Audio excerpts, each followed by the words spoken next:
तो आखिरकार हम किस दिशा में जा रहे हैं? और उसके बाद ये जो अमेरिका से डील हुई है, ये डील नहीं ढील हुई है, रोटी के टुकड़े तक बात पहुंच गई है।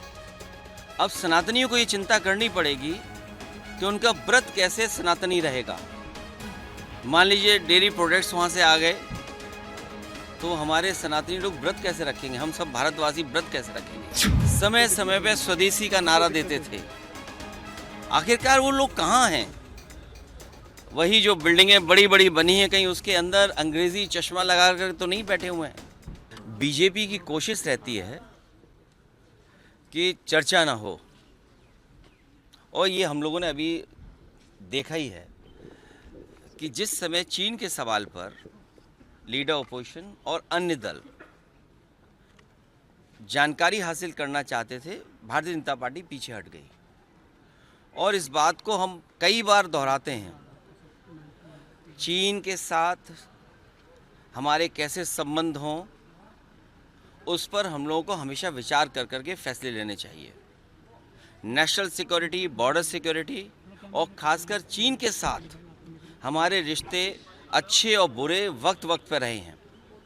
बहुत सारी ज़मीन हमने खोई है, पहले भी ज़मीन खोई है, बाद में फिर ज़मीन खो दी हम लोगों ने। फ़ौज के लोग क्या कहते हैं, कम से कम वो पक्ष आए और देश की जनता जाने। न केवल हम ज़मीन खोते हैं चीन से, हमें अपना बाज़ार भी हमारा छिनता जा रहा है। कुछ पुरानी सरकार में छिना बाज़ार, फिर अब बाज़ार छिन गया। तो आखिरकार हम किस दिशा में जा रहे हैं? और उसके बाद ये जो अमेरिका से डील हुई है, ये डील नहीं ढील हुई है। हमारा पूरा बाज़ार उनके हाथ में दे दिया। सरहद की बात करें, अब तो किचन के रास्ते हमारी थाली तक, नवाला जो है, हमारे एक रोटी के टुकड़े तक बात पहुंच गई है।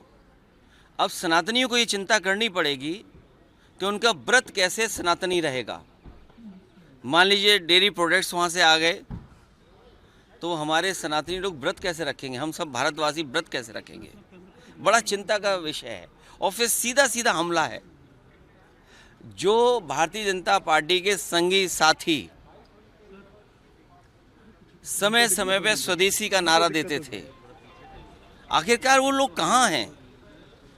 वही जो बिल्डिंगें बड़ी बड़ी बनी हैं, कहीं उसके अंदर अंग्रेजी चश्मा लगा कर तो नहीं बैठे हुए हैं। और ये बात तो साबित हो गई है, जिस तरह की डील हुई है, न जाने क्या क्या उसमें फैसले होंगे। देश तो जानना चाहता है।